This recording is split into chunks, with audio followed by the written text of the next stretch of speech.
হাফেজুর রহমান ভণ্ডামিগুলো বাদ দেন। এতদিন উল্টাপাল্টা ধারণা অনেকের প্রতি ছিল।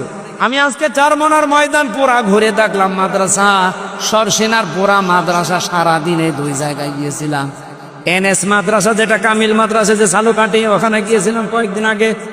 পুরা মাদ্রাসা গুলো ঘুরে ঘুরে আমি দেখেছি, এই দরবার গুলোতে শিরিক পেলাম না। আপনারা যাবেন? মাহফিল লাফায় কেন? লাফায় কেন? আমি কি করে বলবো লাফায় কেন? এই যে লাফালাফি, এগুলো কোনো ইসলাম না, এগুলো মানুষ বানিয়েছে। এই ভণ্ডামিগুলো বাদ দেন। আমি আজকে চারমোনার ময়দান পুরা ঘুরে দেখলাম, মাদ্রাসা সরসেনার পুরা মাদ্রাসা, সারাদিনে 2 জায়গায় গিয়েছিলাম। এনএস মাদ্রাসা, যেটা কামিল মাদ্রাসা যে চালুকাঠি, ওখানে গিয়েছিলাম কয়েকদিন আগে।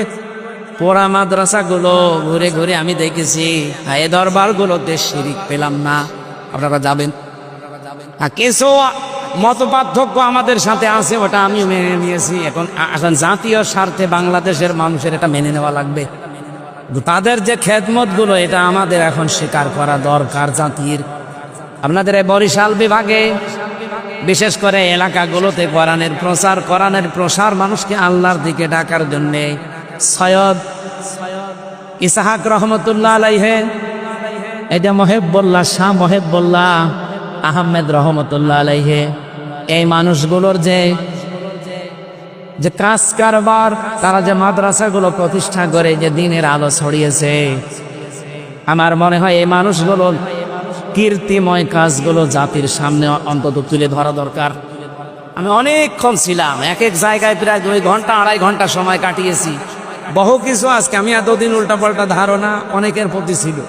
মনে করতাম শুধু চট্টগ্রামের বাইতুল শরফের মরহুম মাওলানা আব্দুল জব্বার রহমতুল্লাহ আলাইহি, এইটা বাদ দিয়ে বাংলাদেশে আর মনে হয় সেরকম কিছু নেই।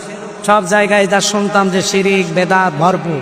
হ্যাঁ আছে, শিরিক বেদাতও আছে, যেমন 18 শিরিক বেদাত আছে, মাঝ ভান্ডারি শিরিক বেদাত আছে, সুরেশ্বরী। আপনি যান প্রকাশ্য শিরিক পাবেন। দেওয়ানবাগি, রাজারবাগি, কুতুববাগি, এগুলো 100 ভাগের 99 ভাগ শিরিক চলে।